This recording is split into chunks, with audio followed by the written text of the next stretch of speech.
الفاتحة. أعوذ بالله من الشيطان الرجيم. الرحمن الرحيم. إياك نعبد وإياك نستعين صراط المستقيم صراط الذين أنعمت عليهم غير المغضوب عليهم ولا الضالين. آمين.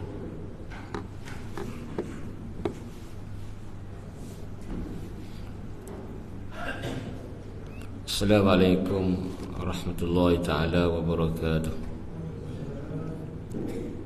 Alhamdulillahilladzi hadana lihadza wa ma kunna linahtadiya laula an hadana Allah. Asyhadu an la ilaha illallah wahdahu la syarika lah wa asyhadu anna sayyidana Muhammadan abduhu wa rasuluh wa safiyyuhu min khalqihi wa habibuh. Addal amanah wa ballagha risalah wa nasaha al-ummah wa kashafa al-ghummah wa jahada fillahi haqqa jihadih. Allahumma salli wa sallim wa barik ala sayyidina Muhammad wa ala ali sayyidina Muhammad wa ala alihi tayyibin wa ashabihi al-hadin wa man tabi'ahum bi ihsanin ila yaumiddin. Rabbana syrah lana sudurana wa yassir lana umurana wahlul 'uqdatam min alsinatina yafqahu aqwalana. Rabbana la tuzigh qulubana ba'da idh hadaitana wa hab lana min ladunka rahmah innaka antal wahhab. Rabbana adkhilna mudkhala sidqi wa akhrijna mukhraja sidqi waj'al lana min ladunka sultanan nasira. Wala haula wala quwwata illa billahil aliyyil azim. Amma ba'd. Hormati dan dikasihi seluruh masa surau, urusi dan imam, hadirin hadirat muslimin muslimat yang dirahmati Allah.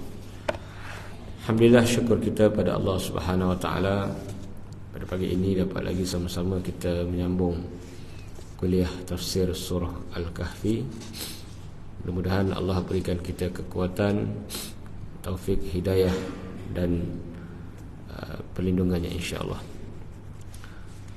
Ayat yang ke-17 surah Al-Kahfi. A'udzubillahi minasyaitonir rajim.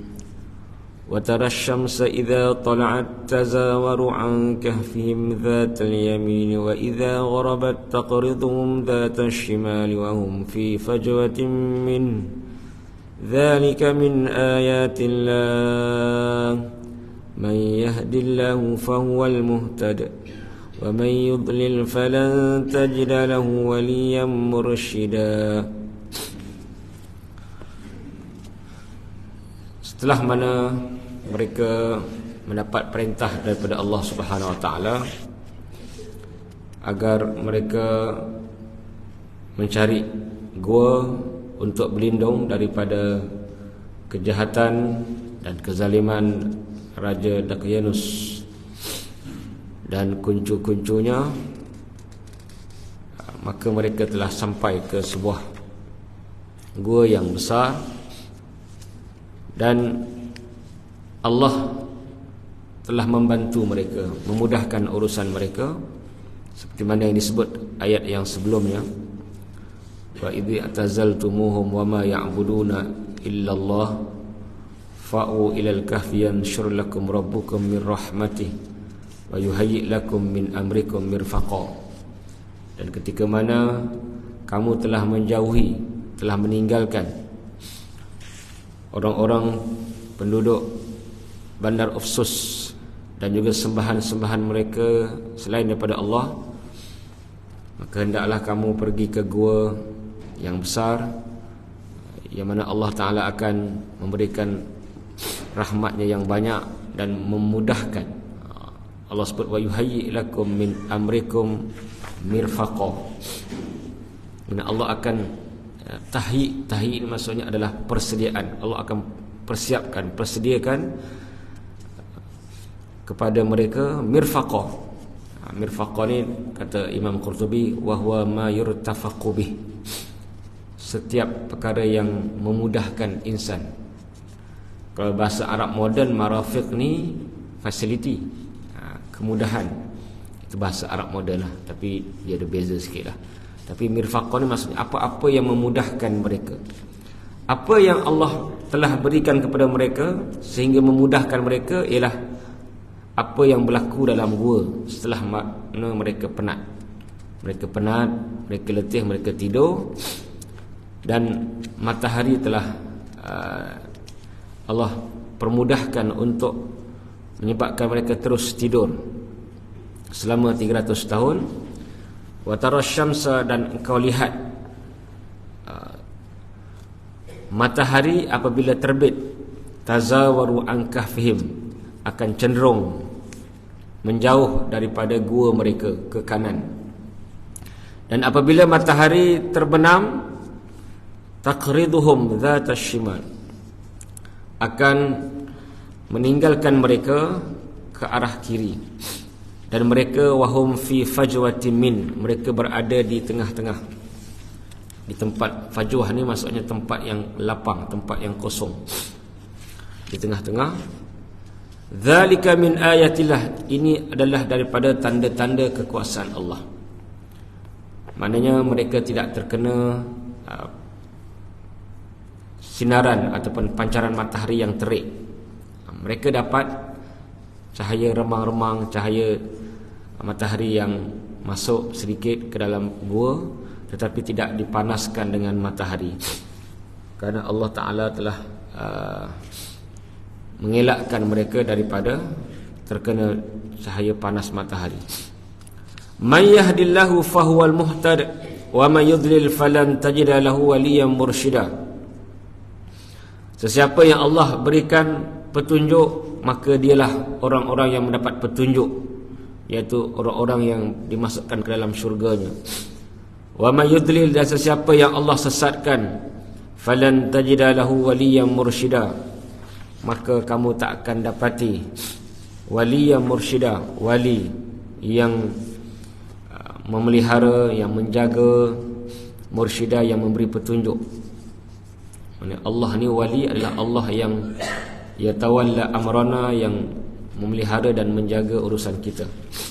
Kenapa wali itu dipanggil wali? Jadi wali ni ada dua. Pertama, untuk Allah bermaksud penjaga, pemelihara, penolong. Tapi bila disebut wali untuk manusia, wali-wali Allah, dia bermaksud wazan maf'ul, yang dijaga. Kalau untuk Allah wazan fa'il, penjaga. Kalau untuk manusia, yang dijaga, yang dipelihara. Sebab dalam bahasa Arab perkataan fa'il, wazan fa'il, fa'in ya lam. Wali pun sama, wali. Dia ada sabdu di situ. Boleh bermaksud dua, penjaga ataupun yang dijaga. Sebab tu wali-wali Allah ni Allah pelihara dan Allah jaga. Seperti mana yang disebut dalam hadis Sahih Muslim, tidak ada perkara yang lebih Allah sukai yang dilakukan oleh hamba-hambanya lebih daripada perkara-perkara fardu. Bila kita buat benda fardu, Allah sangat kasih, sangat sayang. Dan hamba-hamba itu terus mendekatkan diri kepadanya dengan perkara-perkara sunat. Fardu settle, sunat pun kita ambil. Hatta uhibbah, sehingga mana aku kasih. Mana wali Allah ni dia fardu sempurna, kemudian tambah yang sunat, buat yang sunat, sehingga dia Allah kasih, Allah cinta. Fa iza ahbabtu, bila Allah kasih, Allah cinta, fakuntu sam'ahu alladhi yasma'u bi, akulah pendengaran yang Allah dengar. Bukanlah bersatu pendengaran Allah dengan pendengaran wali. Maksudnya Allah jaga pendengaran wali, tak mendengar perkara-perkara maksiat. Wa kuntu basarahu alladhi yabsuru bihi, akulah penglihatan yang wali lihat. Maksudnya Allah jaga penglihatan wali daripada perkara-perkara yang tak elok, benda-benda maksiat. Begitulah Allah jaga pendengaran, penglihatan, tangan, kaki, semuanya Allah jaga. Itu maksud wali. Kalau kita merujuk kepada manusia, iaitu yang Allah pelihara mereka. Mereka tak maksum, tapi Allah jaga mereka. Dan kadang-kadang mereka terjebak juga dengan perkara-perkara yang terlarang. Kadang-kadang berbeza dengan dengan Nabi maksum. Kalau wali dipanggil mahfuz. Nabi bila maksum takkan berlakunya apa-apa maksiat. Mahfuz tak berlaku, tapi mungkin boleh berlaku kepada para wali. Kemudian ayat seterusnya, ayat yang ke-18, wa tahsabuhum ayqazan wa hum ruqud wa nuqallibuhum dhatal yamin wa dhatal shimal wa kalbuhum basitun dhira'ihi bil wasid law ittala'ta 'alayhim lawallaita minhum firaran wa lamulita minhum ru'ba. Yang mana Allah Subhanahu wa taala berfirman, wa tahsabuhum ayqadha, dan kamu sangka mereka ini jaga. Jadi ulama-ulama tafsir khilaf, apa maksud kamu sangka Ashabul Kahfi 7 orang ini berjaga? Ada sebahagian ulama tafsir kata kanat a'yunuhum maftuhah wa hum naimun.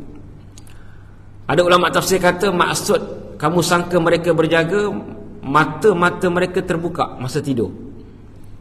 Ini jarang berlaku tapi ada kan, orang biasa kan, tidur mata terbuka, kita pun tengok lain macam ni, kena masuk jin ke apa kan, risau kita kan, ada kan.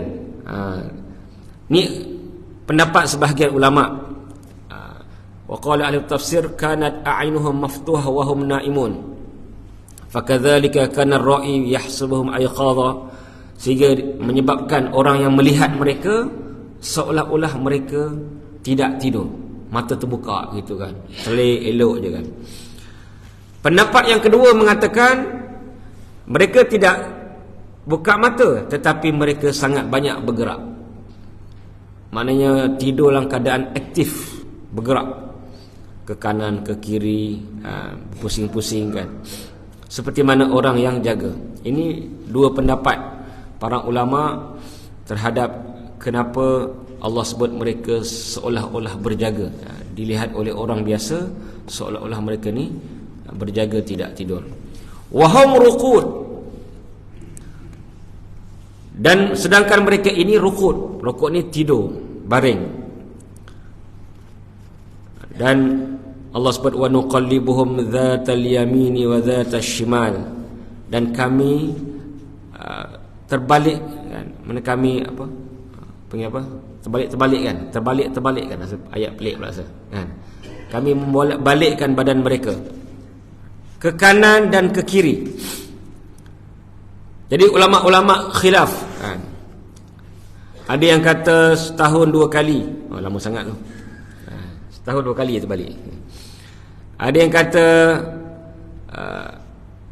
sentiasa, dia umum kan, Allah sentiasa gerakkan mereka ke kanan dan ke kiri. Apa tujuannya? Kata Ibnu Abbas, li'alla ta'kul al-ardu luhumahum. Tujuan Allah gerakkan mereka ke kanan dan ke kiri supaya badan mereka tidak dimakan oleh tanah. Dia ada satu penyakit kan, kalau terlampau lama tak bangun, menyebabkan badan rosak. Badan rosak kan. Wa kalbuhum basitun dhira'ihi bil wasid. Sedangkan anjing mereka berada di pintu gua dalam keadaan menghamparkan kaki di bahagian depan tu lah, kaki depan tu kan. Ini memang perangai anjing. Sebab tu Nabi larang kita rukuk, sujud seperti mana anjing menghamparkan tangannya. La yabsutu ahadukum kam bisatil kalbi. Dalam hadis sebut, janganlah kamu menghamparkan. Hampar ni letak dekat atas kapet, sejadah sebagainya, seperti mana anjing menghamparkan kedua tangannya. Jadi kita dilarang kan. Dia ada hadis yang melarang untuk kita hamparkan tangan, dan ada hadis Nabi suruh kita renggangkan tangan dalam sujud. Mana kita semasa sembahyang seorang, kita elok buka sikit lah, buka kan, untuk orang lelaki. Perempuan rapat. Tapi dalam keadaan sembahyang jemaah, kita kena tengok juga keadaan orang sebelah. Kadang-kadang ada yang kita nak sujud pun tak ada ruang. Biasa Arab suka macam tu kan. Memang dia faham. Jadi kita ni kena faham hadis ni, kena dari sudut yang menyeluruh. Sebab ada hadis Nabi suruh kita toleransi dengan orang sebelah. Ada hadis sahih sebut apa? Khairukum alyanukum manakib fis solah. Sebaik-baik kamu orang yang melembutkan tangan untuk orang sebelah dalam solat. Mana alyanukum, lembutkan, jangan Allahu Akbar, sujud pun gitu kan. Jadi alyanukum, lembutkan untuk orang sebelah. Toleransi lah. Jangan menyebabkan orang sakit hati dengan kita dalam sembahyang berjemaah. Sembahyang seorang tak ada masalah lah. Allah buka, rukuk, sujud semua buka kan, bagi orang lelaki. Tapi ketika mana kita berjemaah, kita kena tengok orang sebelah. Biasanya orang tak perasan ketika mana mereka sedang tahiyat akhir. Tahiyat akhir yang tak Syafi'i kan tawarruk. Tawarruk ni menyending ke kiri kan, punggung kiri letak dekat lantai. Tapi bila keadaan sempit sangat, dan mungkin kita ni agak besar, menyebabkan kita akan menindih, menghenyak kaki orang sebelah. Orang sebelah pun tak khusyuk. Imam pula baca doa panjang. Bukan imam sini lah. Imam baca doa panjang, aduh sakit je kan. Mungkin tuan-tuan ada pengalaman. Jadi tengoklah, tawarruk ni hukumnya sunat dalam mazhab Syafi'i. Mazhab Hanafi dia tak ada tawarruk.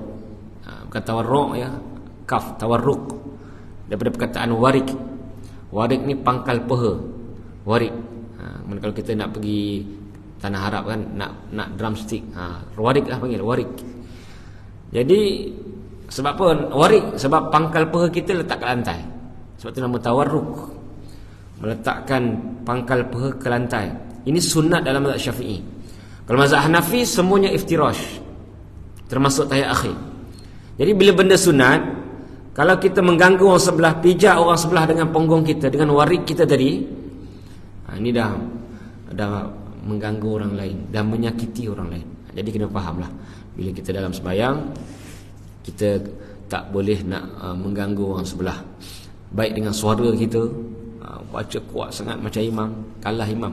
Imam pun kadang-kadang tersasul sebab orang belakang terlampau kuat. Jadi apa saja ini saya sebut kerana kita sedang banyak ibadah berjemaah dan tarawih kan. Banyak mungkin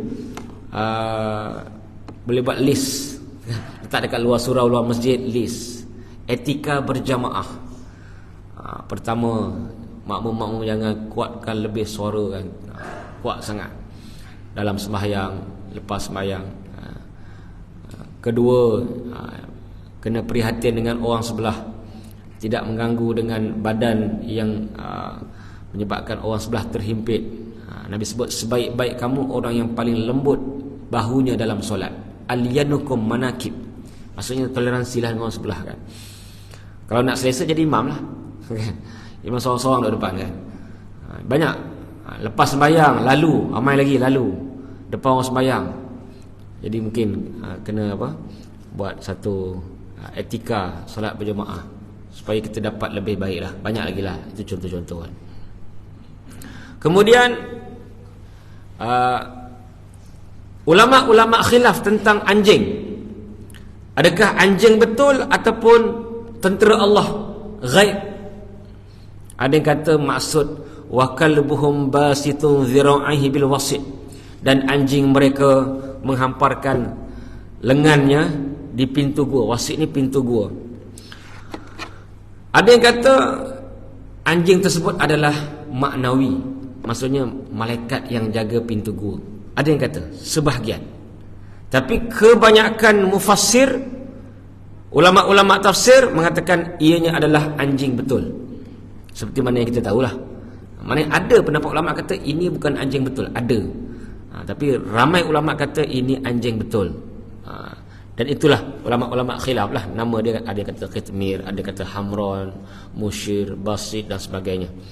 Ada banyak dia punya nama-nama anjing tersebut. Saya ada satu kitab tu dia sebut nama-nama binatang yang dalam Al-Quran. Mana dia saya hilang lah. Sekejap.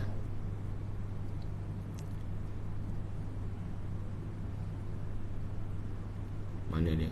Hilang lah. Tak apalah, next time lah. Nama-nama mana dalam Quran kan banyak binatang-binatang. Seperti mana unta Nabi Soleh dan sebagainya. Dia ulama-ulama dikaji, dia ada nama-nama dia. Nanti next time saya share, lupa pula kat mana letak.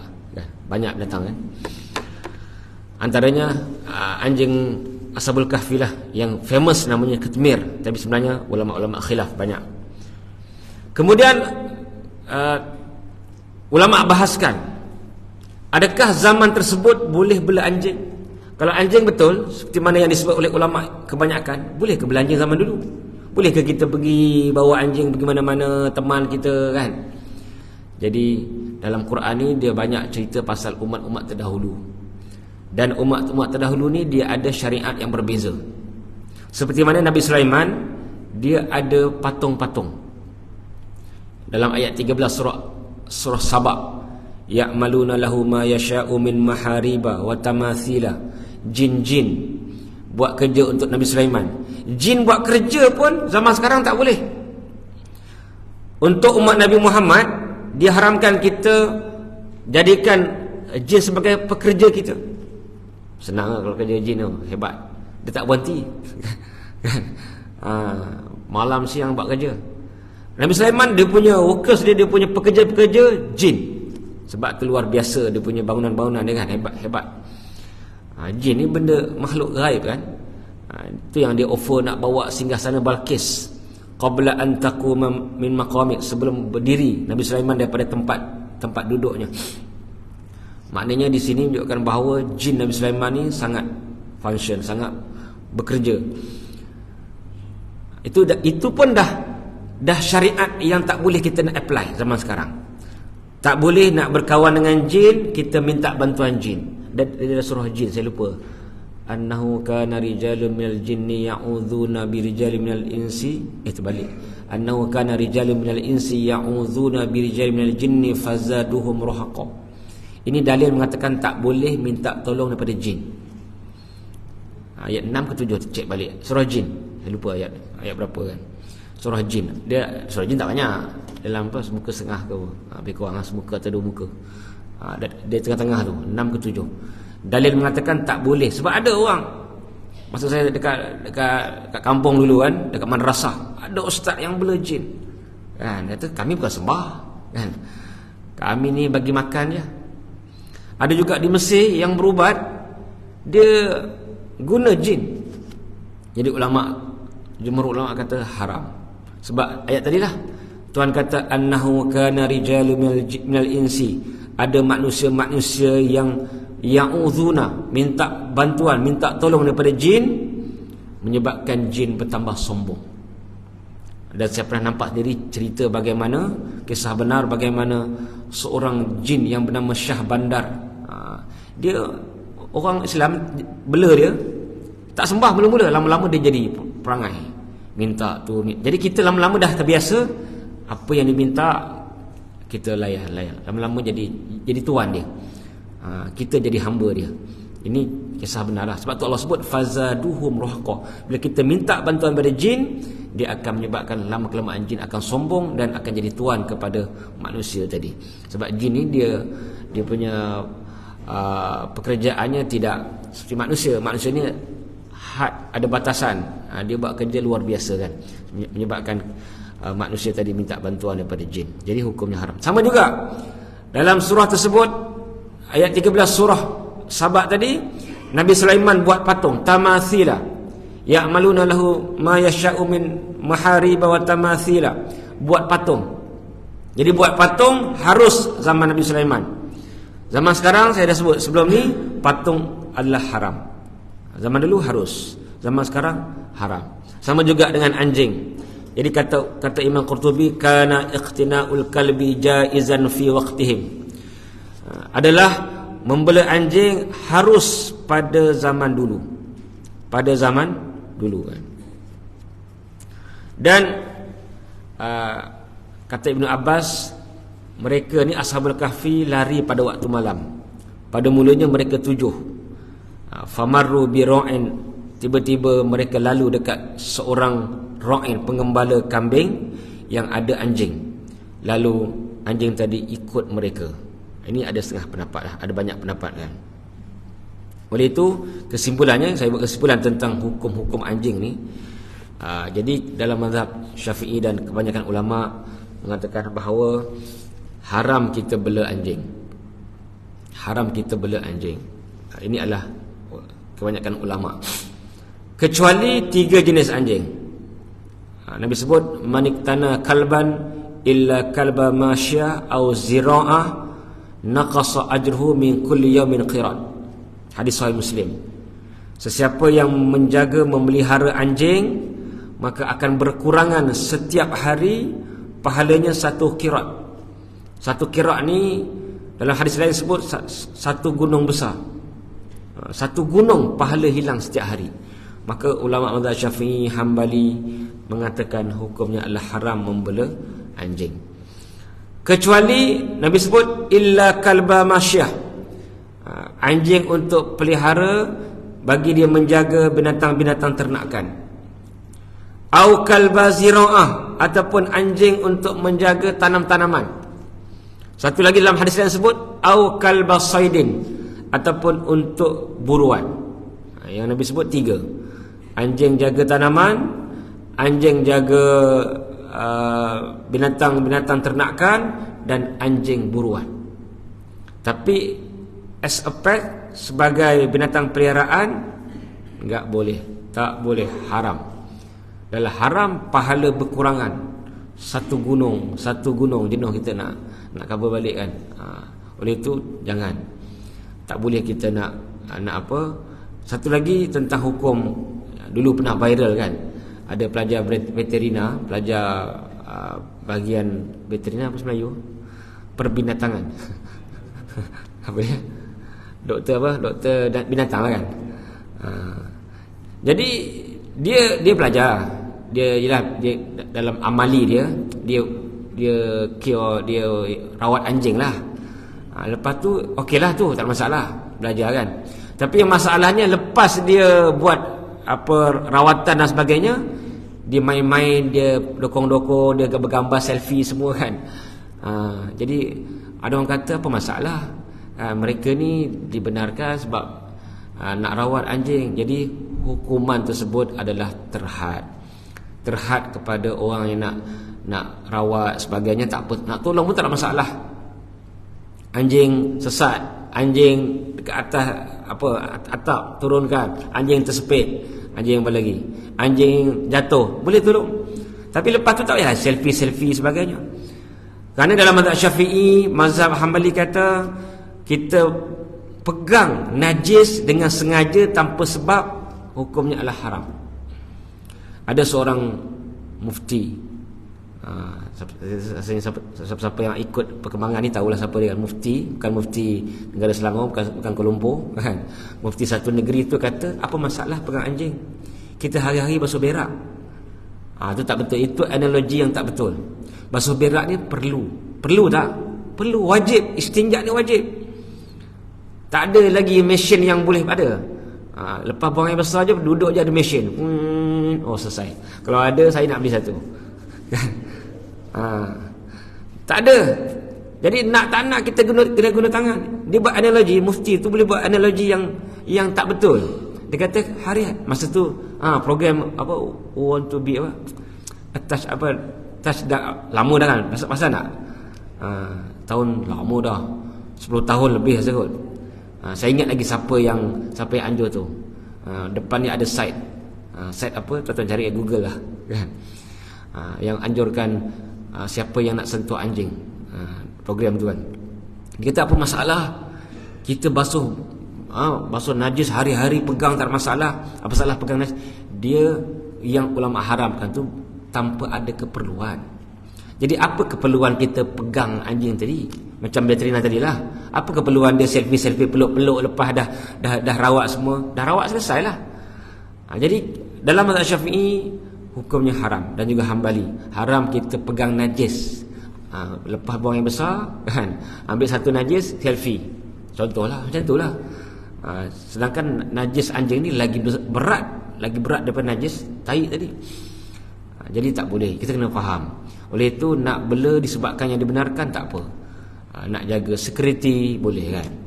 Malahan ulama kata bukan hanya jaga binatang ternakan, bukan hanya jaga tanaman, nak jaga bangunan pun boleh. Dalam mazhab Syafi'i ada disebut dalam kitab Imam Nawawi, boleh jaga bangunan. Diperlukan untuk keselamatan, untuk apa-apa tujuan yang harus, maka dibenarkan. Tapi saja-saja kita nak pegang, macam saya sebut ni, saya sebut sebelum ni tentang hukum patung. Patung ni haram, dan haram juga kita bergambar dengan patung. Ramai yang pergi luar negara apa, dekat Langkawi ada kan. Negeri Tok Imam.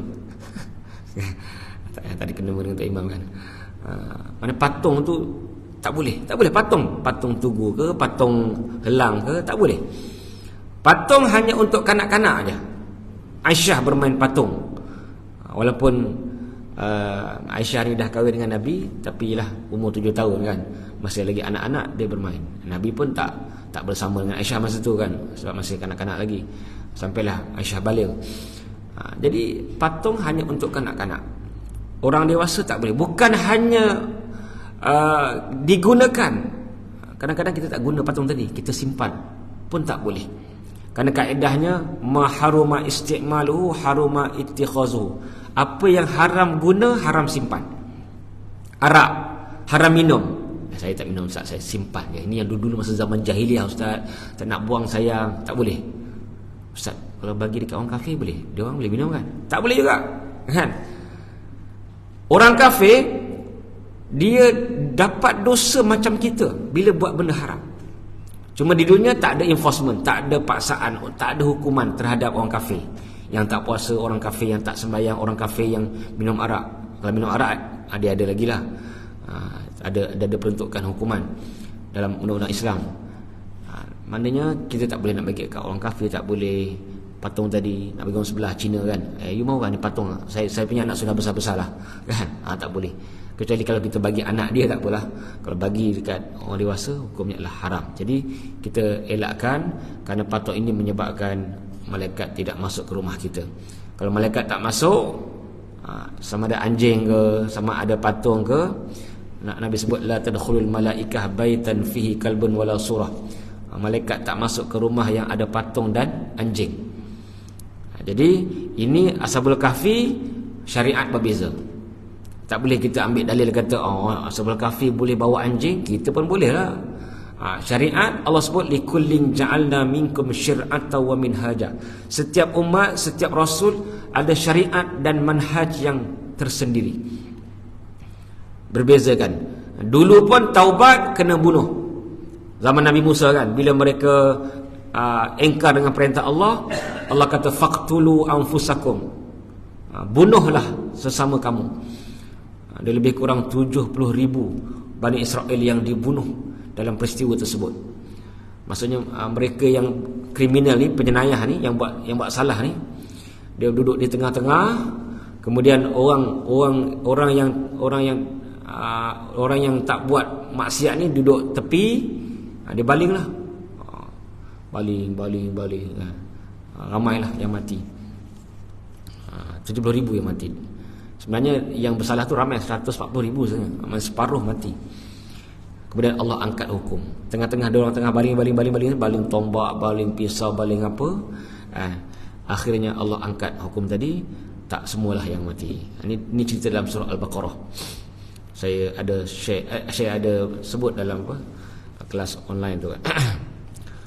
Jadi di sini hukum khas. Mana zaman dulu tidak ada, mana zaman Ashabul Kahfi lah, tidak ada larangan ataupun hukum haram untuk bela anjing.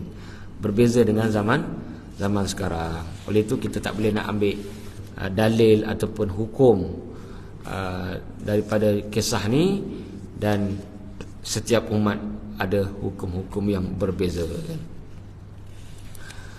Kemudian ulama-ulama berbeza pendapat tentang wasit. Wasit, apakah makna wasit? Saya sebut tadi wasit adalah pintu gua, tapi sebenarnya banyak pendapat lah. Ada kata wasit ni adalah tanah lapang, ada kata gua, macam-macam lah. Lawit tala'ata alaihim lawallaita minhum firara. Allah sebut, kalau kamu melihat mereka Ashabul Kahfi ni, lawallaita minhum firara, pasti kamu akan lari. Ini adalah bentuk penjagaan Allah. Jadi bayangkan 300 tahun sangat lama. Kita fikir tak ada ke orang sesat sampai ke situ ke? Mungkin ini adalah hutan sebagainya. Takkan tak ada. Dia orang boleh sampai, takkan orang lain tak boleh sampai. Jadi ini jawapannya. Karena Allah sebut law tala'ta alaihim lawallaita minhum firara. Mana Allah letakkan sesuatu yang menakutkan bila orang tengok. Tak tahulah macam mana.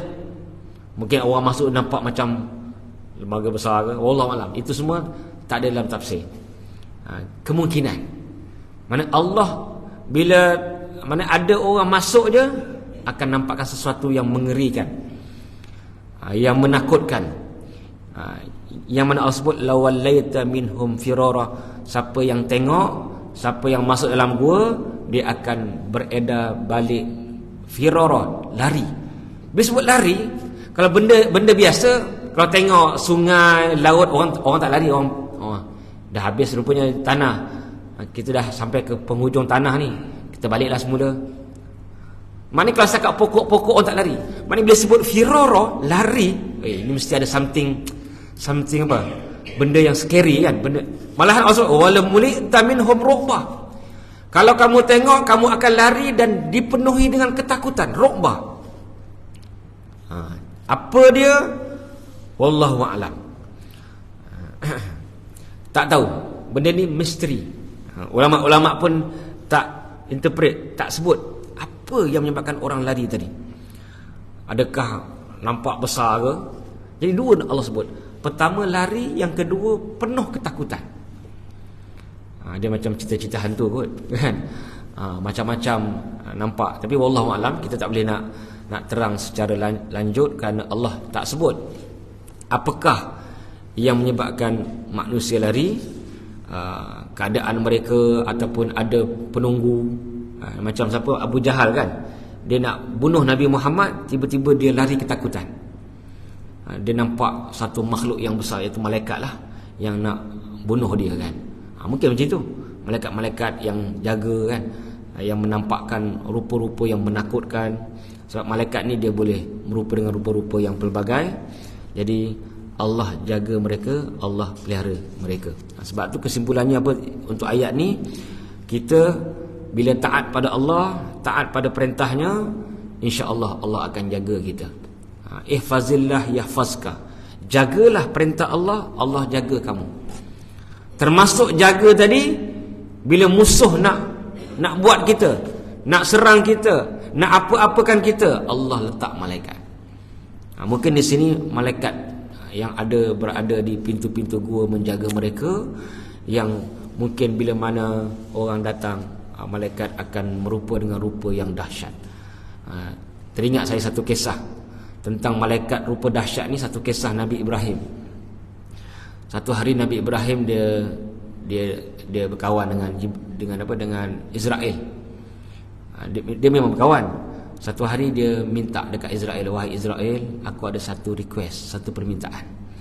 Apa dia? Kalau kita mungkin kawan dengan Israfil kot. Itu tiap sangkala kan. Mikael.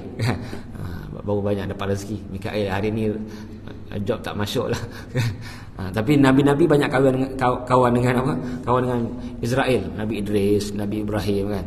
Sebab mereka ni nak ingat mati. Kalau kita diberi pilihan, malaikat apakah yang anda mau berkawan? Tulis malaikat Mikael kan.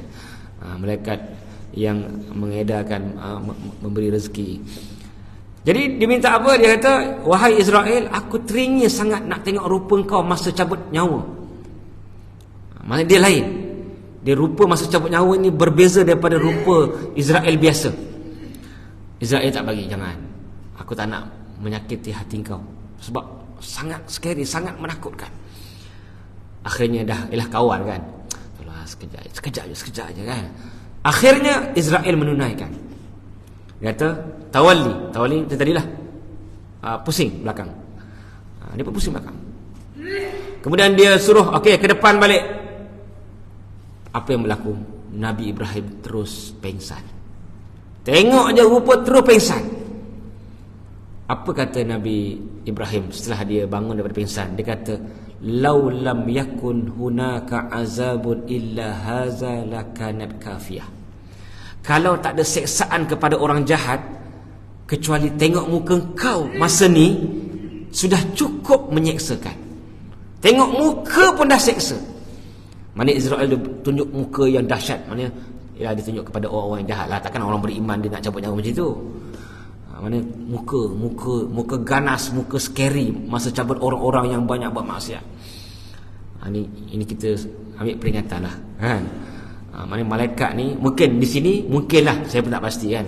Di sini mungkin Allah letak para malaikat yang menakutkan orang yang datang. Itu jawapan kepada soalan. Tak ada orang datang ke? Takkanlah 300 tahun tak ada orang datang, lama sangat. Tak ada ke penjejak pencari pasukan keselamatan ke apa, hulu balang ke kan. Sebab masa tu dia orang memang cari pelusuk negara mereka cari tapi tak jumpa. Jadi ini jawapannya, kerana Allah letak sesuatu yang menakutkan dan mengerikan sesiapa yang melihatnya. Benda apa? Still misteri, tetap misteri sampai ke hari ini. Wallahu a'lam. Sebab Allah sebut dua, siapa yang datang lari, siapa yang tengok sangat takut. La mulikta ni takut yang sepenuhnya. Takutnya ada banyak kan. Dia sebut la mulikta minhum ru'ba. Ru'ba takut, mulikta penuh. Ketakutan yang penuh, yang amat sangat. Bukan biasa-biasa takut. Mungkin muka Israel masa berikut. Memang Nabi Ibrahim ni orang yang sangat takut pada Allah. Tak takut yang lain. Tapi bila tengok muka Israel masa cabut nyawa orang-orang yang tak sepatutnya ni, orang jahat dan sebagainya, orang kafir, terus immediately terus pengsan. Jadi kita mudah-mudahan tak nampaklah muka ngeri begitu kan. Mudah-mudahan kita dapat muka-muka yang baik lah. Tapi kita kena beramal lah, kena kuat beramal, terutama dalam Ramadan ni, agar tak dapat kemurkaan Allah dan kemurkaan para malaikat. Kemudian kita lihat ayat yang ke-19, wa kadzalika ba'athnahum liyatasaalu bainahum qala qailun minhum kam labithtum qalu labithna yawman aw ba'da yawm. Dan demikianlah kami bangkitkan mereka supaya mereka saling bertanya. Bila mereka dah berlalu 300 tahun, bangun-bangun je mereka tertanya-tanya. Apa soalannya? Qala qailun minhum kam labistum. Maka seorang berkata, berapa lama kita semua duduk sini? Kam labistum. Lama mana kita duduk sini? Qalu labisna yawman aw ba'da yawm. Mereka menjawab, kita duduk sehari kot. Dan tak perasan. Sebab dalam keadaan yang elok. Mungkin tak ada cermin kat masa tu kan? Tak nampak rupa paras mereka yang pelik, kuku yang pelik kan. Qalu rabbukum a'lamu bima labistum.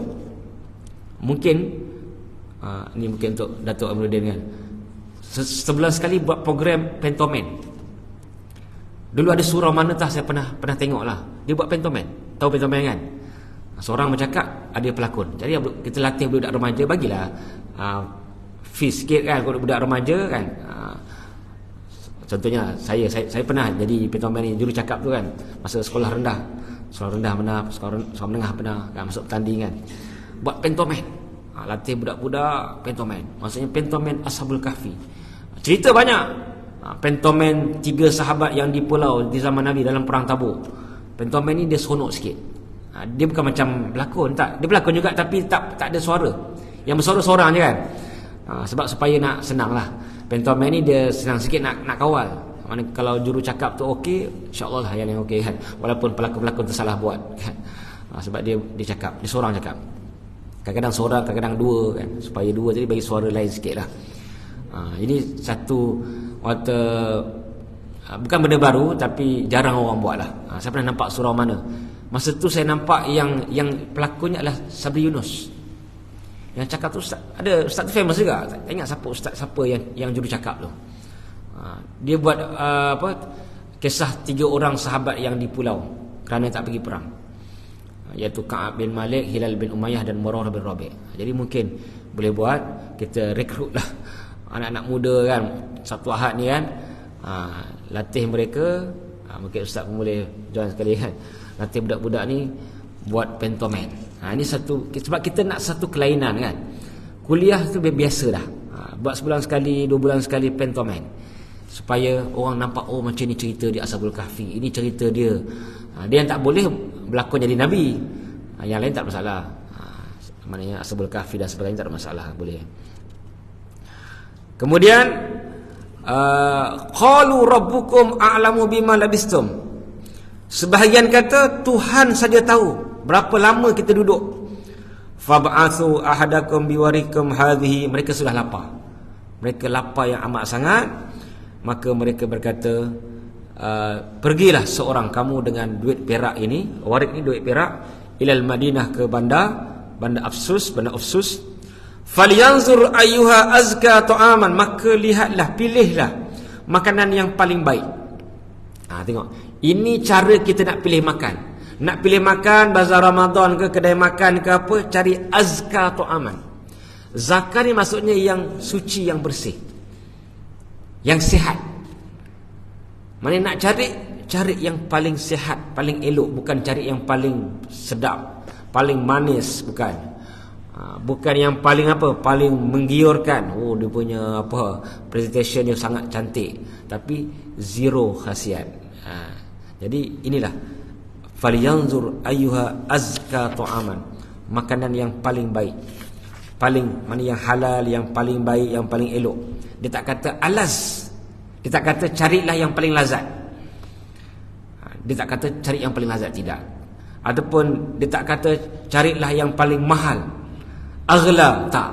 Tapi cari makanan yang paling baik, khasiatnya kan, isi kandungnya.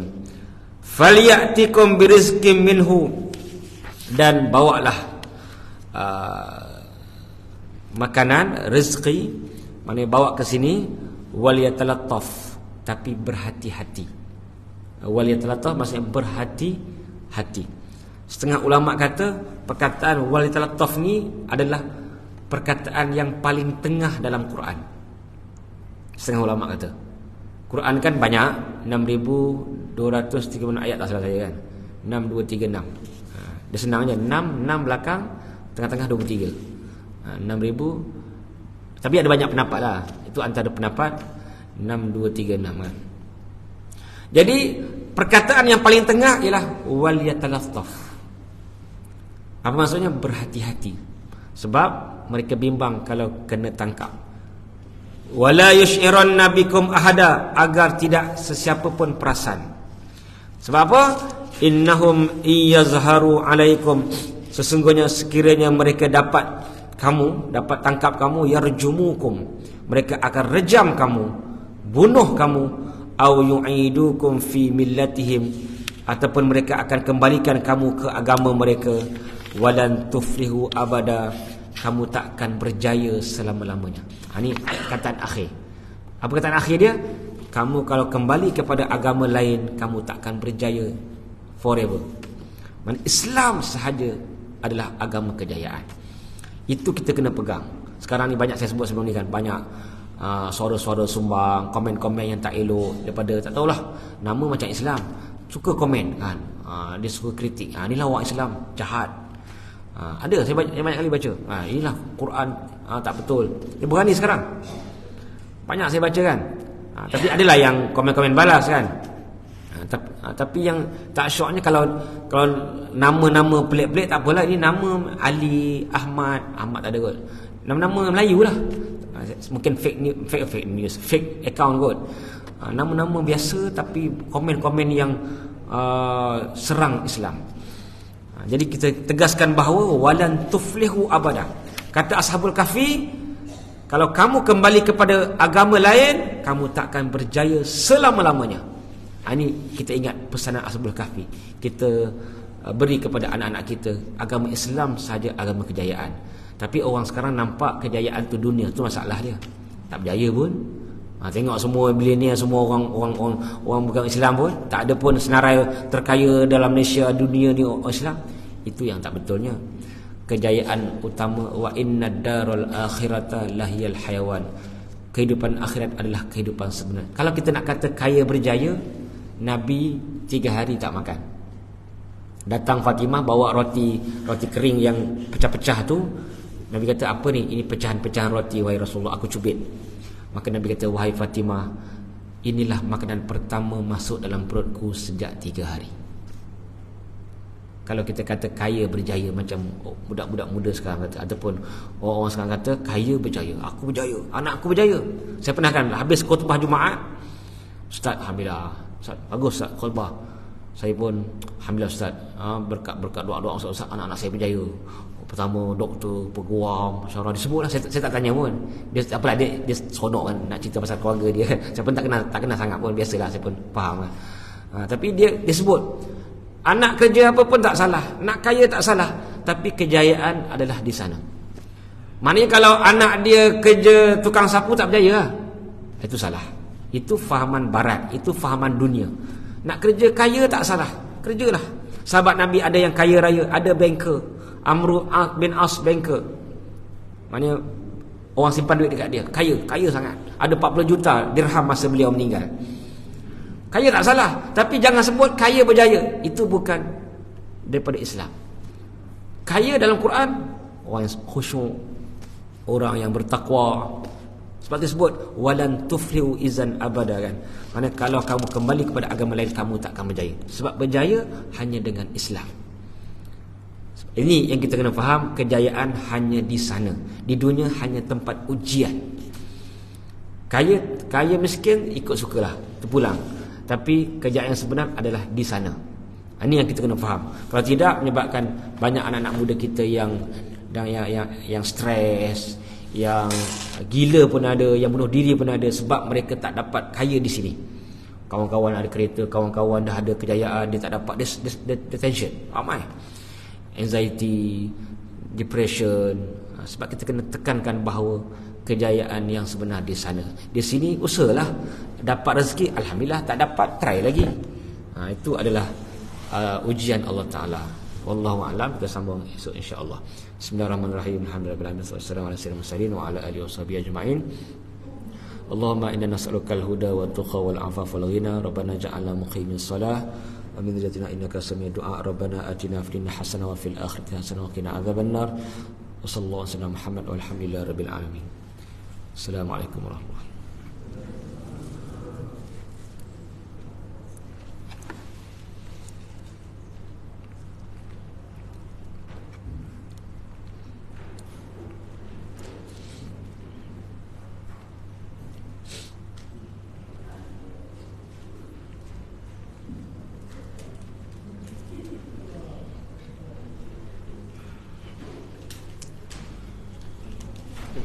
Sama.